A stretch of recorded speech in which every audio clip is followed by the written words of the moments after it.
don't even know. Where am I looking? There? This is me looking at you. This is me looking at me. All right, let's check out the damage that Bali caused, okay?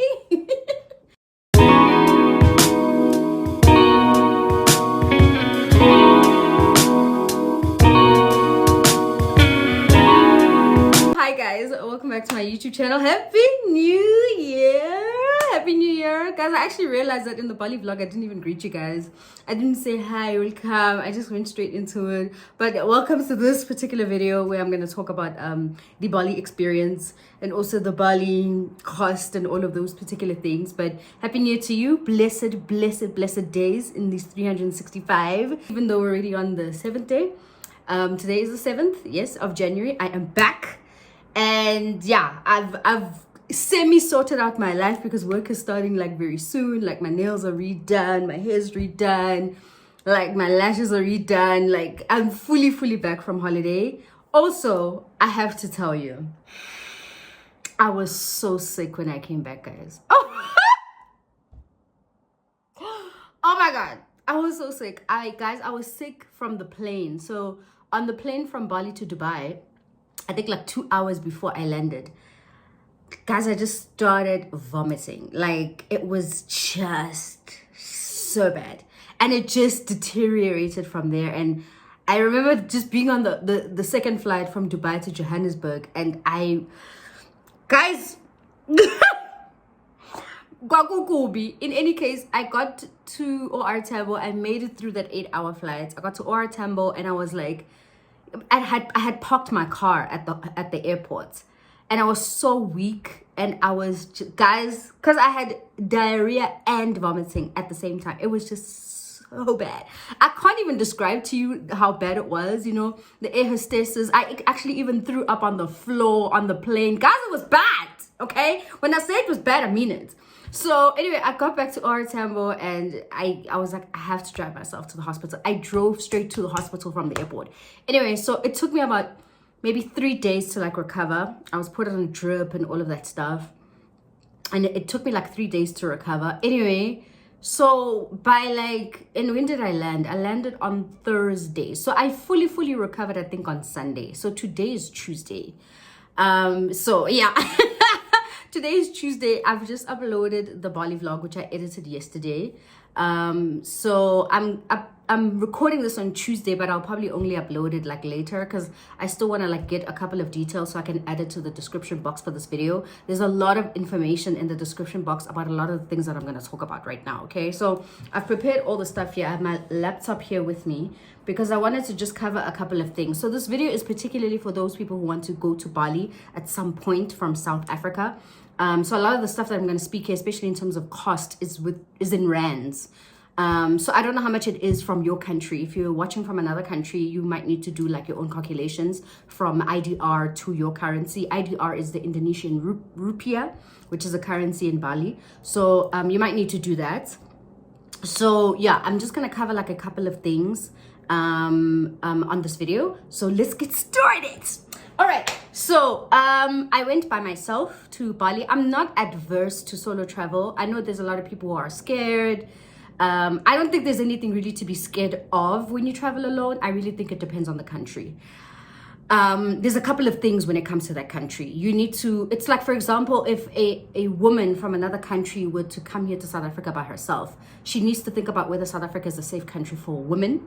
She needs to think about whether South Africa is safe, even in Ubers. You know, something as simple as just transporting yourself from one place to another. Is it safe in that particular country? So you need to sort of think about it in that particular vantage point. Is this a tourist destination, first of all, right? Or some countries are business destinations. They're not really like tourist destinations because there really isn't anything to see. But Bali is a tourist destination. And also, I believe a lot of things are spiritual. So I think you just need to maybe sort of know from different people and also watching different YouTube videos about that country, you know? So I'm going to cover a couple of things first. I'm going to cover the safety aspect. I'm going to cover weather and travel seasons. I'm going to cover flights, accommodation, Wi-Fi, internet, transport. And then I'm going to go into how you prepare for your travel and the activities that are there, right? So as I just started now with regards to safety, watch videos. Watch videos from different people, not from the same people who've been to Bali like 5 times. Also, please watch videos from people who are your race. And I say this so explicitly because one thing I've learned when I've traveled into different countries, I think I've only maybe been to like, you could say maybe 3 continents. I think I need to still go to more, but I suspect I will still get the same thing. Like, guys, black people, yeah, it's tough. It's tough when it comes to racism. Racism is everywhere for us, right? Against us. Like, it is everywhere, and you just need to watch videos from black people who have been to that country. You can watch like white people, obviously, because they obviously have valuable things to sort of add. But I think it's very important for you to actually watch videos from a black person who has traveled, especially a black person that is then your gender as well, you know, so that you can see like how safe you'll actually be in that particular place. I think that thing is very key in my opinion. And I'm going to talk a little bit about safety when it comes to accommodation just now. But yeah, this is a huge thing. And please, in terms of safety, be careful. There's crime in different sort of, how can I say, in different degrees. There's crime in different degrees in every single country. There's always going to be a thief. There's always, it's there, okay? It's in every damn country. So, because in Europe, you get like pickpocketing. There's also that kind of petty theft in Bali as well. So please be careful with your belongings, especially your phone. Sana, especially your phone. Because your phone has everything. It's got like, it's everything. And the thing is, in some of the tourist places, a lot of the drivers would tell me that when you're there, like, don't like pull out your phone like this because somebody comes and grabs it. There's certain areas where they're like, people will come and just take your sunglasses off your eyes, literally just pull it off your eyes and run away. So like, that's what I'm saying. Like, you need to even speak to like people like the drivers. They'll tell you which places are safe, which places are not safe. Those are like key important things, but you can also see that kind of stuff on YouTube videos that you watch from people who've been there. So yeah, safety stuff is really just getting intel and getting information. Don't just go to a place and think that you'll be safe just because you're a man, you know, and I don't think thieves care about that, you know. So just, yeah, like watch videos so that you can sort of get a heightened intelligence around just the safety measures of the country. And yeah, as I said, countries have spirits, and you need to sort of find out what kind of a spirit exists there. Like, the people in Bali are very calm, peaceful. One of the drivers is speaking to me about how the country is very harmonious. They believe in harmony. There's a lot of temples. They pray a lot. So it's not a violent, you know, kind of country.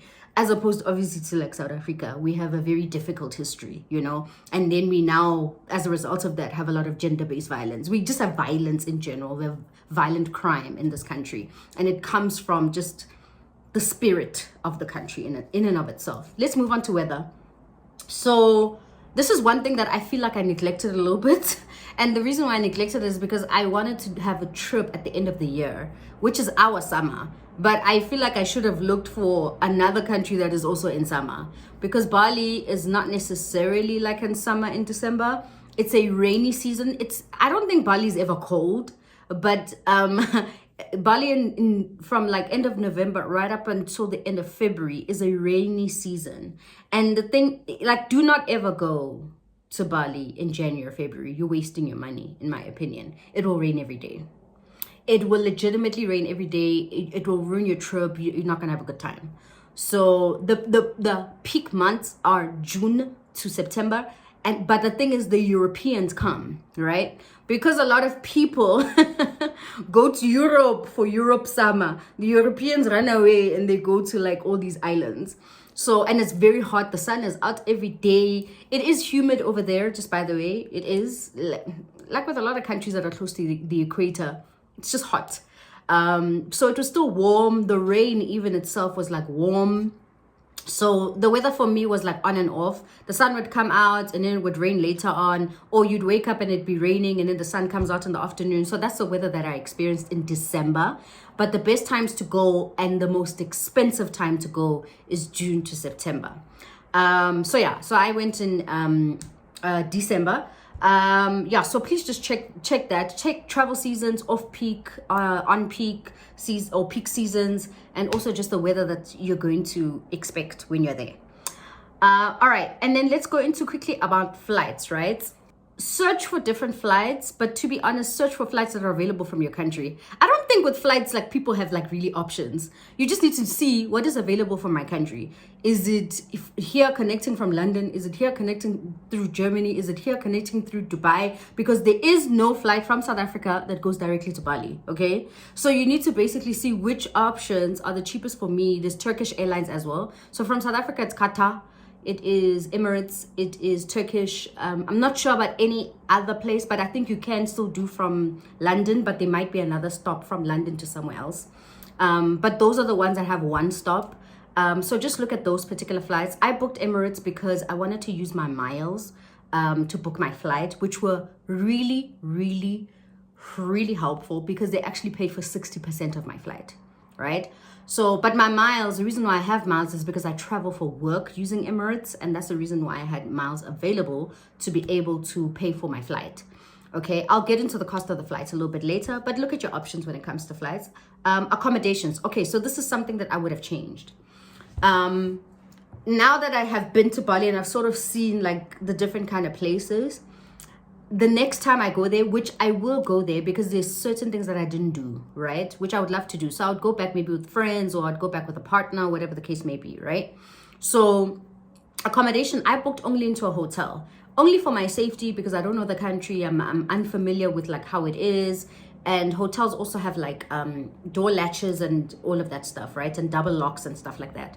So I didn't know like how the villas were set up, and I really wanted to stay in a villa. That was actually like my first choice. It was legitimately my first choice. But when I thought about it a little bit more, I was like, you know what, let me just book into something that I know. So I booked into the Fairfield by Marriott, which was in Kuta. They have two of them in the Kuta area, the Marriotts. But guys, the villas are amazing. You know, the ones where you have your own pool and you can have that breakfast. What do you call this?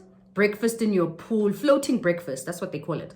A floating breakfast with that beautiful tray and all of that stuff. That stuff usually like happens at the villas. And I really wanted to book a villa.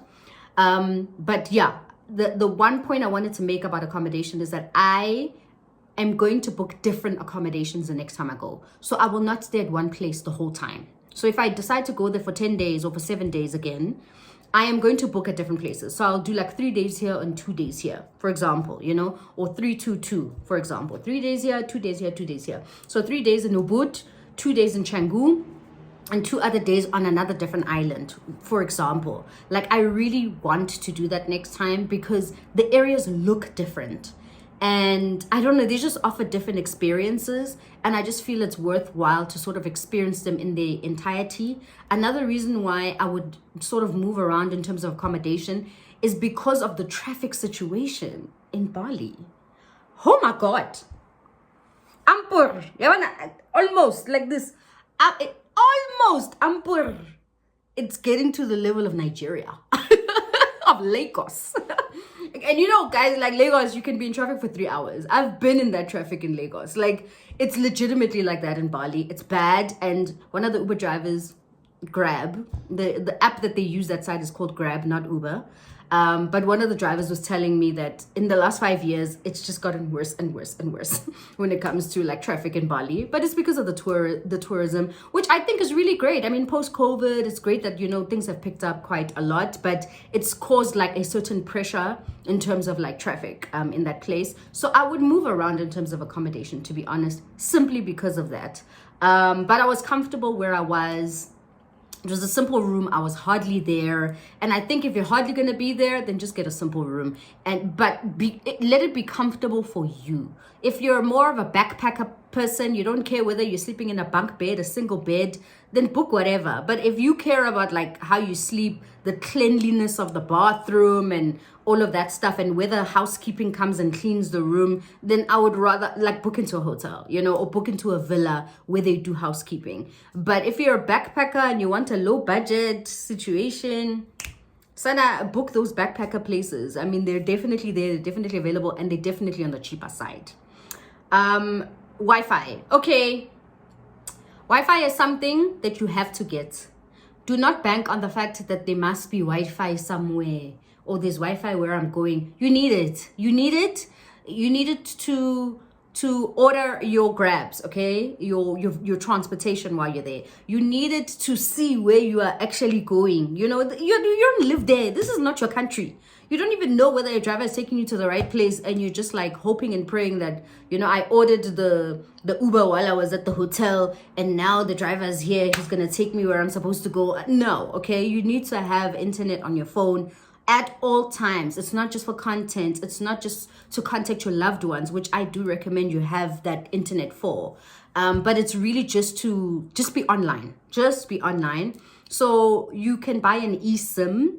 You can buy it before you leave, actually. So you can order it. I've put the link in the description box. You just buy that SIM card. They have a form that you fill out. You have to take certain pictures from your phone, your IMEI. You have to take a picture of yourself with your passport, all of that kind of stuff, because they basically have to recur the SIM card. And then they'll basically activate it for you. They'll send you an email to tell you that it's activated. They'll tell you what to do. It's fairly simple. It's idiot proof. Like, I swear, like, it's super, super easy. Just buy it. I bought the 40 gig SIM card, which was too much. And I didn't know it was too much because I thought about the fact that I would be on the road, maybe watching certain things, or on the road and on Instagram, because Instagram takes up a lot of data. I actually thought I would use all of it, but when I left Bali, I still had like 33 gigs left, you know? So basically I used about 7 gigs while I was there. So maybe buy a smaller one. You can buy a 12 gig. I think it's enough. They do have a 12 gig on that website, so please do check that out. But please buy the SIM.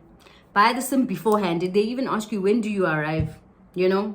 So that they can activate it closer to the time when you arrive, you know? So yeah, please do that. Please, please, please, please, please do that. Please get some internet on your phone. It's from Telkomsel and it is in the description box.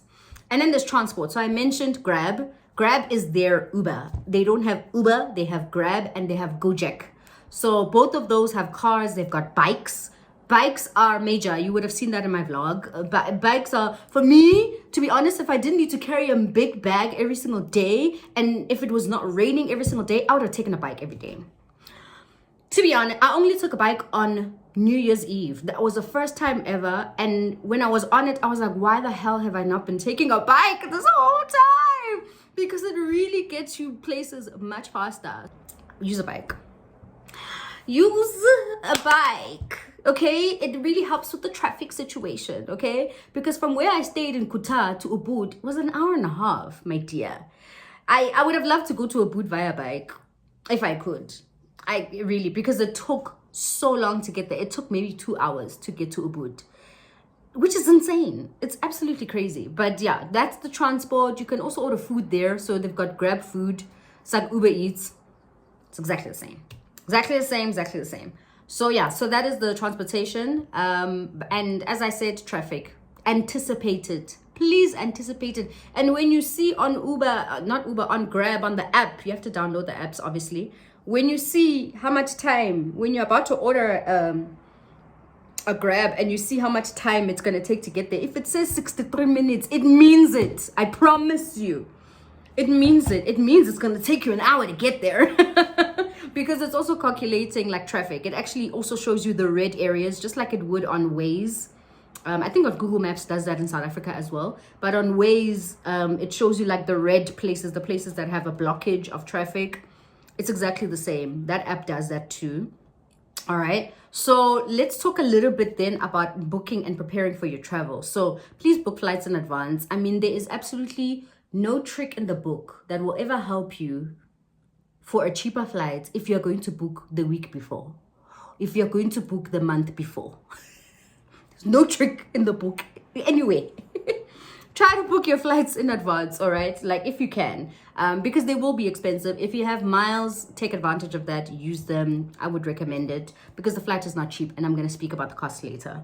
Yeah, I spoke about accommodation, booking different accommodations, especially if you're going to be there like 7 days or up to 10 days. Book different accommodations. I would highly recommend that. Book them at your budget level. There's accommodations available on so many websites. The website that I used was Luxury Escapes. I had wanted to use Luxury Escapes for a while. In previous trips that I've done trips with a company called Dreams Unlimited. I'm gonna try put I'm gonna put their details in the description box. But I've used Dreams for 2 trips. I've used them for Mauritius and I used them for Mozambique, right? So Dreams is basically, it's a travel agent. They use a tour operator in the other country. So essentially they book your flights for you, they book your accommodation for you, they book your transfers from the airport for you. And then what happens is that when you land, you have a tour operator from the other side, which they've been dealing with. They visit you at the hotel and then they basically tell you about all the different activities that you can do at that particular destination. And they even sometimes have a card machine where you can basically pay for all your activities, which include even a driver. You know, the driver will pick you up on that particular day. You go to your activity, you come back. It includes lunch, whatever the case may be. Tour operators do that through a travel agent. So travel agent planning, I like. This Bali trip, I planned all by myself.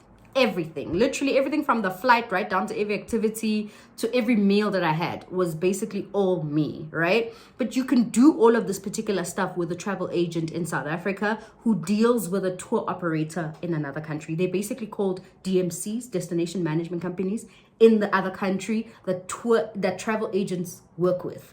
So if you don't really want to do all the work of booking flights of whatever, go through a travel agent. That's my recommendation, okay? But yeah, there's plenty of sites that offer accommodation. Airbnb is there in Bali. Airbnb is there, especially if you know that I don't need breakfast, I'll go get lunch somewhere, I'll have dinner outside somewhere. If you know that that's the way you want to go, try Airbnb. I haven't looked at the cost of Airbnb. It might be cheaper, but please do have a look at that. Yeah, so that's definitely a research point in terms of accommodation as well. All right, in terms of visa, South Africans do a visa on arrival for Bali, but you can do this visa on arrival online before you get there. What it does is that it prevents you from standing in the queue, okay? It's amazing. Like, you go through that immigration point in 5 minutes, literally. So I have put in the description box the place where you can do your e-visa. It is 575 rand, but I'll speak about the cost just now, about everything. But yeah, it's not expensive. Yeah, so South Africans specifically, I don't know about other countries. Please research for your own country, whether you need a visa beforehand or whatever. But I think most people will need an e-visa. And then 3 days before you travel, there's 2 other forms that you have to fill out. That's the customs form and that's the health declaration form. And after you fill out those forms, it gives you a barcode. I remember them scanning the customs one at the airport on my phone. Basically, I just opened up the barcode and then they scanned it. So yeah, please do those forms 3 days before. I've put both of those links, the customs form and the health declaration form, also in the description box, just to make it easier for you. All right, and let's speak about now you've booked your accommodation, you've booked your flight, you've done your visa, gumnandi, you've gotten your SIM card. It's now you've landed, it's activated, you know, you've gone through immigration, your transfers, people have picked you up, you know, you've gone to your accommodation, now you're there. Now you're like, okay, what am I gonna do when I get to Bali, right? So the app that I used to book some, not all, some of my activities was Get Your Guide. Get Your Guide is sort of like a, what? Viago, or what's that other one? Is a TripAdvisor. I'm not sure. Yeah, I think maybe it might be those two, where they basically tell you different activities that you can do and you can buy those activities. Some of those activities include a transfer from your hotel where they pick you up and then they drop you off later on. Some of them don't. Some of them you're just paying for the activity itself, but you have to basically take a grab to get there, right? So Get Your Guide, please download the app, check out the different activities that are there in the different places in Bali. I would also recommend that you explore, if you can try your best to explore a lot of the island, okay? So the island is not just one little place. There's like the north, there's the south. The south is like Uluwatu, there's a lot of the beach clubs down there. There's Nusa Dua. In sort of like central, there's Kuta. When you go to the west side, there's Canggu, there's Seminyak. When you go up north, it's Ubud. When you go to northeast, there's like where the volcanoes are, and there's that temple that everybody always poses at. That temple where it looks like there's water, but there's no water. There's no water. It's a photo. It's a it's a fake photo. Guys, I'm not even gonna say what it is, but anyway, yeah, it's where people like to go and to take that temple photo that everybody knows. I'm gonna put a picture here so that people know what I'm talking about.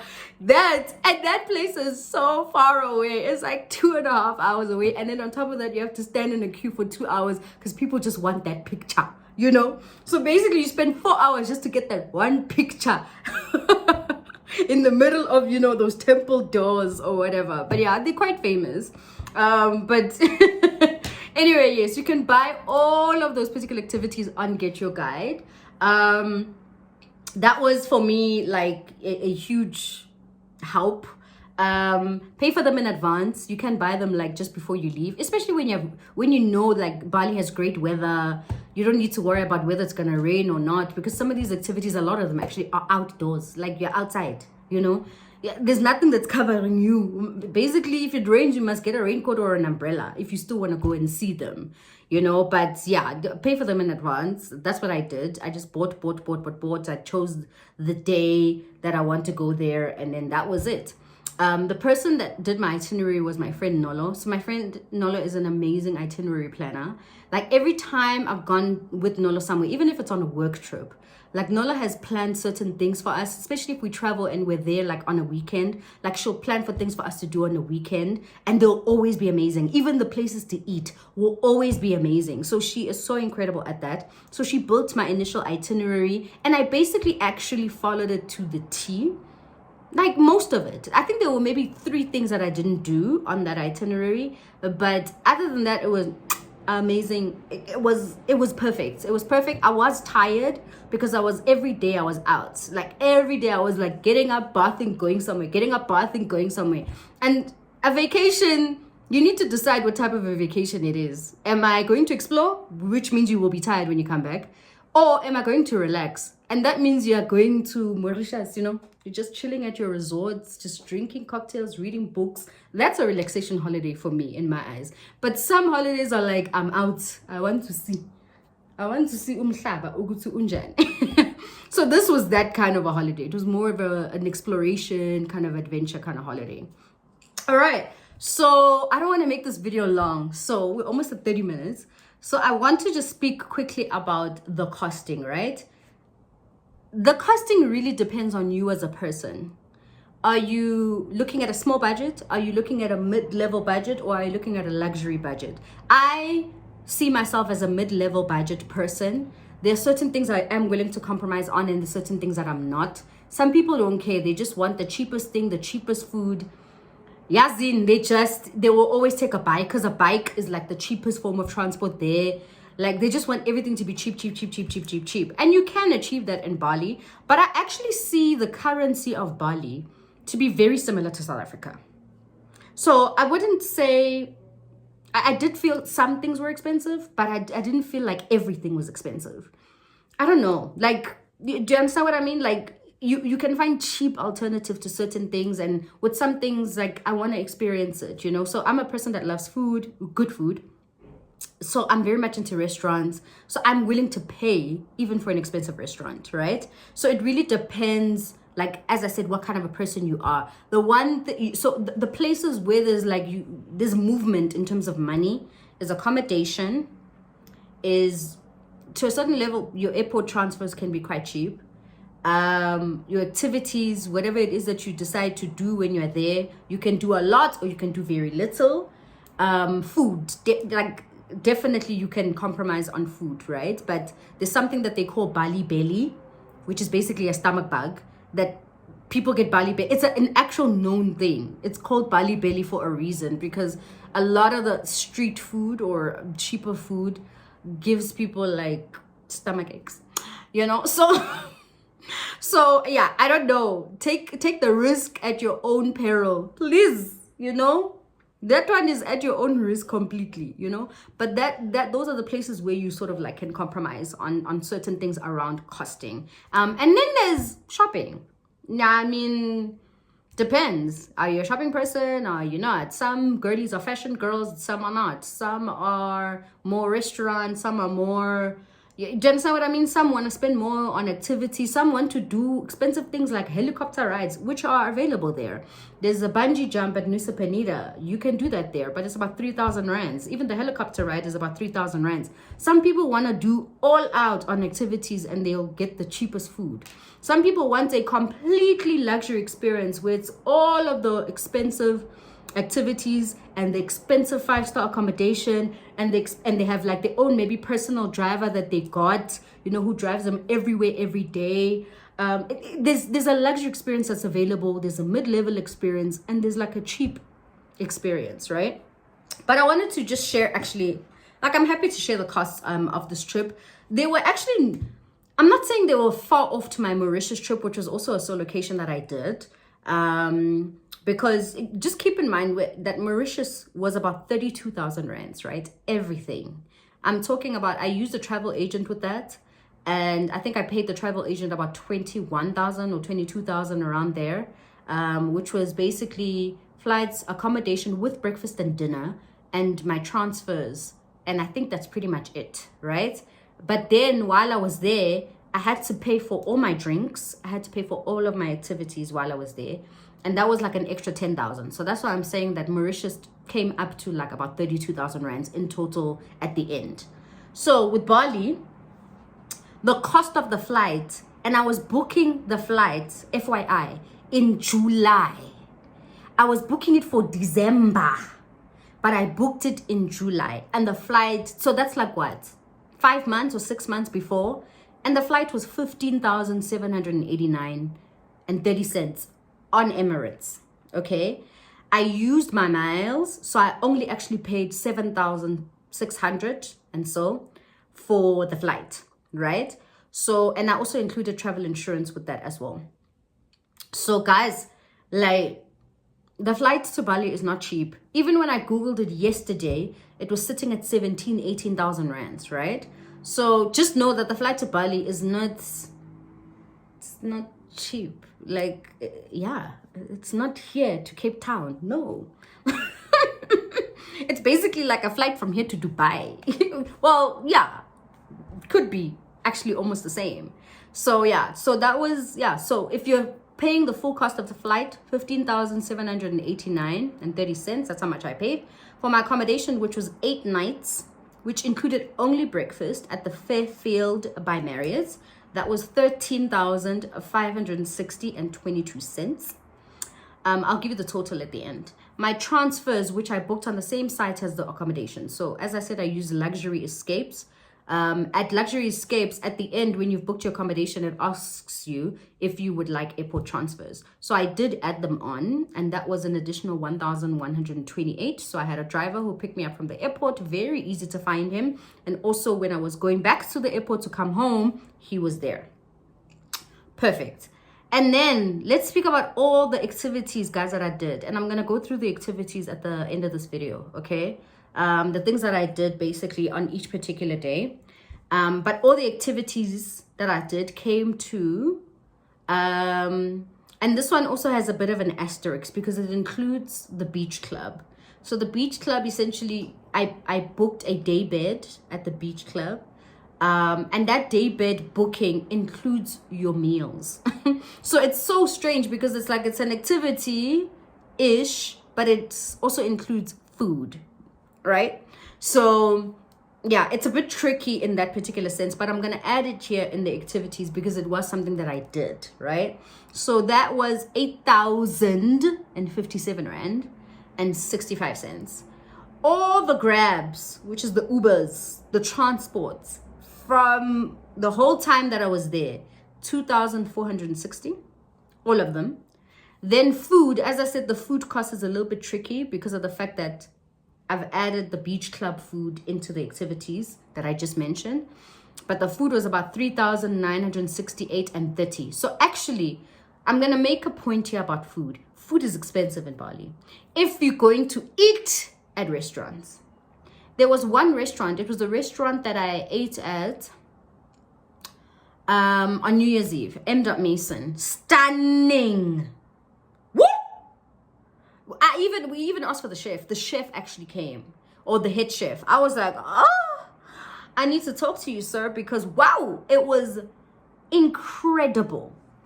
It was probably the best food I have had of 2024. Imagine, the best food I had of 2024 was on the last day of the year. Oh my gosh.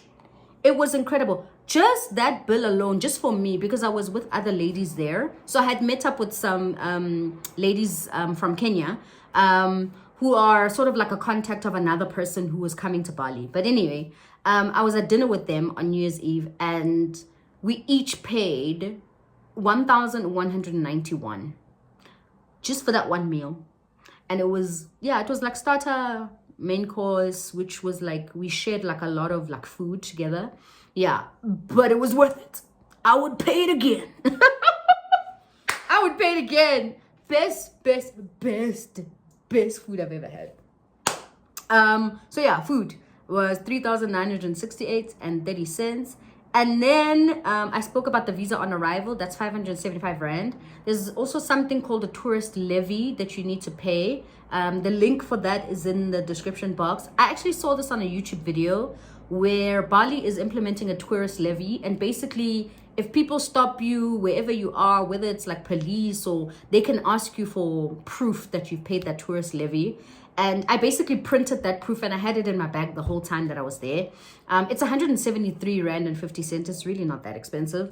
But yeah, the link is in the description box for you to actually fill out that tourist levy form and to pay that fee, basically. So that was 173 Rand 50. And then the SIM card was 289 Rand and 80 cents for the 40 gig SIM, right? So, and then, let me tell you, then there was shopping. So I do like to buy like souvenirs and stuff like that. So a lot of the stuff that I bought was actually for people. I did buy myself some stuff. I actually have them here. So this is the stuff that I bought for me. I haven't actually I haven't brought with me the stuff that I bought for other people because I actually haven't given it to them as yet. So I don't want them to see it in this video. So this is stuff that is for me. So I bought myself this little cute Indonesia flask. But yeah, I wanted it for coffee actually, because sometimes I need to take coffee into my car, but I obviously can't take a mug, and I actually don't have a flask. But this is so nice and cute and compact, so I was like, this is super cute, so I'll get that. And then I also got this bag, which I'm currently using right now. This cute little small bag. It's a cute shoulder bag when I go and do my errands, like, yeah. So they had this in different colors, so I just chose the cream one. And then another thing I got for myself was this material. This is what they used to make the I forgot what it's called. It's a skirt that Indonesian women wear. I actually wanted to have the skirt made so that I could have one for myself, but I didn't have the time. So what I'm gonna do is that I'm gonna get someone to make a skirt for me. So there's maybe about, it looks, when they opened it for me, it looked about 2 or 3 meters in here of fabric. Yeah, so yeah, I bought myself this fabric to make like a skirt out of, or maybe even some pants. And then there was like, guys, it was freaking boiling. It was freaking hot while I was there. Like, FN is necessary. It's necessary. Okay, and then I also got myself this Cartier dupe, bangle from one of the markets. And I also got the Van Cleef bracelets for myself as well. So I got these two as well.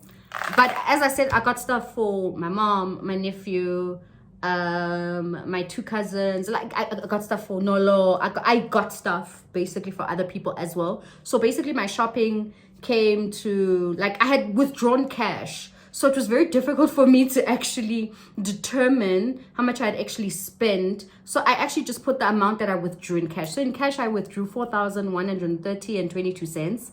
But when you withdraw it in Indonesian rupiah, basically how much did I withdraw?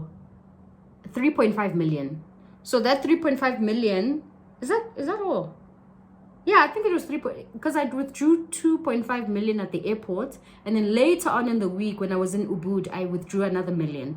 So that's 3.5 million. And then I then swiped at like a few places. So that swiping, I had to look at my bank statements. That came to like 1,175 and 41. So that's just over like 5,000 rands in shopping. Guys, stuff is expensive there. I'm so sorry. For me, it's expensive. Let me make an example of this. Like for example, this is a dupe, but they were charging me, how much is this? They were saying something like 250,000. And for me, 250,000 there is about 275 rand. So this bangle on its own was just 275 rand for one. And imagine I got two. And I also got this bracelet. And I actually got all three of these from one lady, right? And I had actually asked, I also got the fan. So this. I got it all from this one lady's store at the market. And I think she charged me in the end, because I had to talk her down and negotiate, which you can do, by the way. You can do that at the markets. You can negotiate costing. But I think I eventually paid 550,000 at the end, which is just towards 600 rand, around there, right? Just for these things. And they're not the real deal, okay? But, yeah. I don't know. This just the shopping part for me is very expensive. The shopping and the food, a little expensive. Anyway, so my total cost for everything for the Bali trip, 43,157 and 40 cents.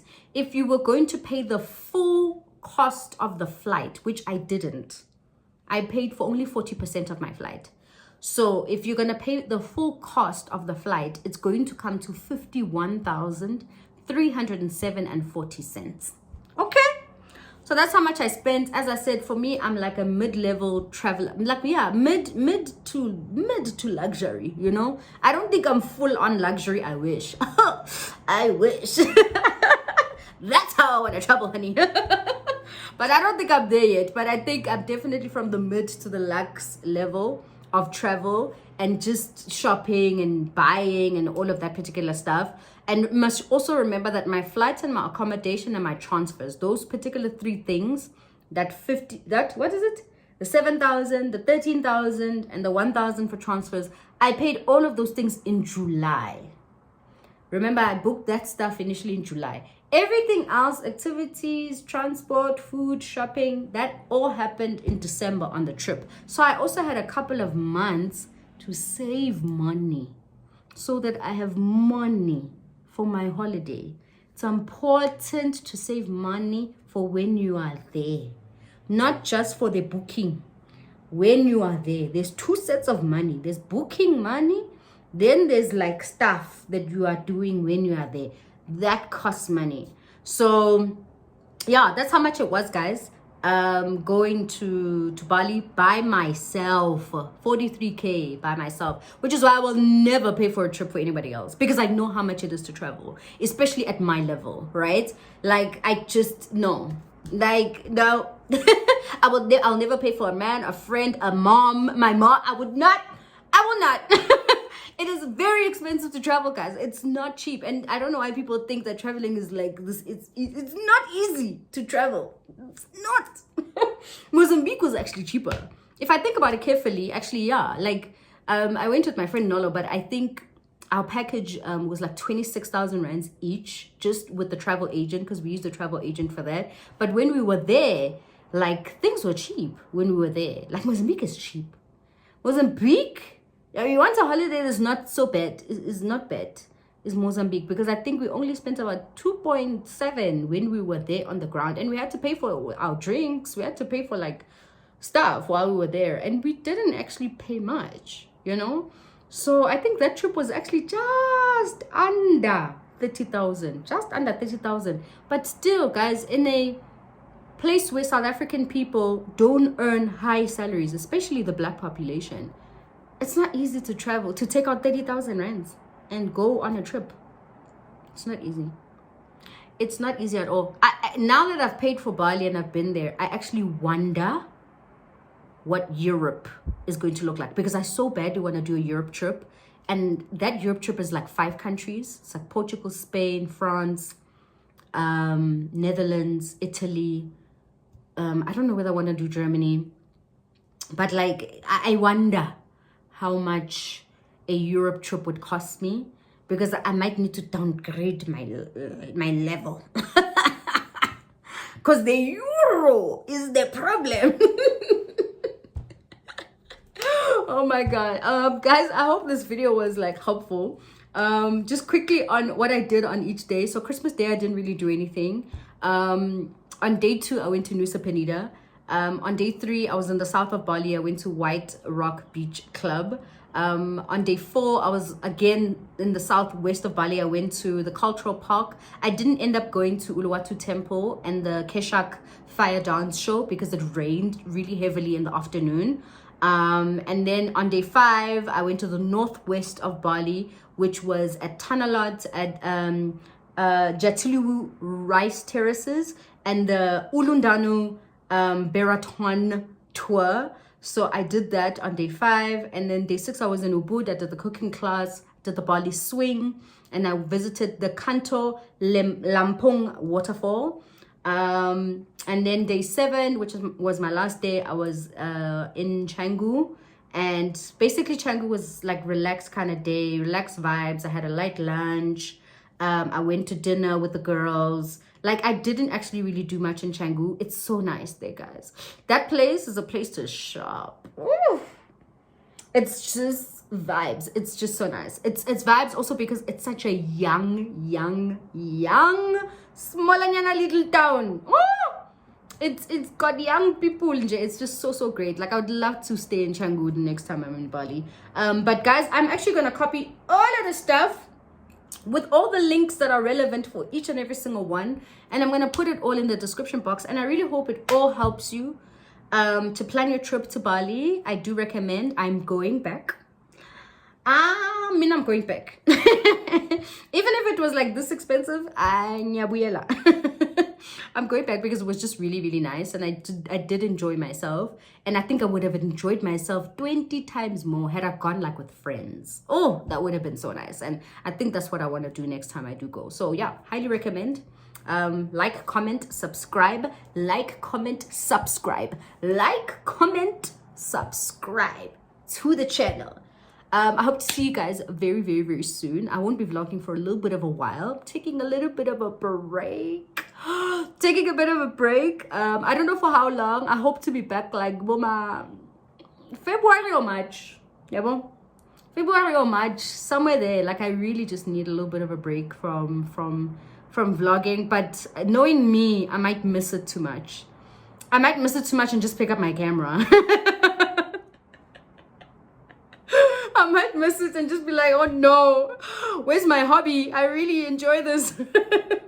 So yeah, but I really, oh guys, I love you so much. Thank you so much for the support. Thank you so much for watching this. I hope you enjoyed this, and save those cents, honey. Go and see God's beautiful earth, okay? Go see God's beautiful earth. It's there, it's waiting for you, and do it now, because things get expensive year after year after year after year. Don't delay it. Enjoy. And if you are busy there saving money, and you're not enjoying things, hey, stop it. You might die tomorrow, okay? Go and travel. Go see the Lord's beautiful earth. All right. Thank you so much for watching, my love.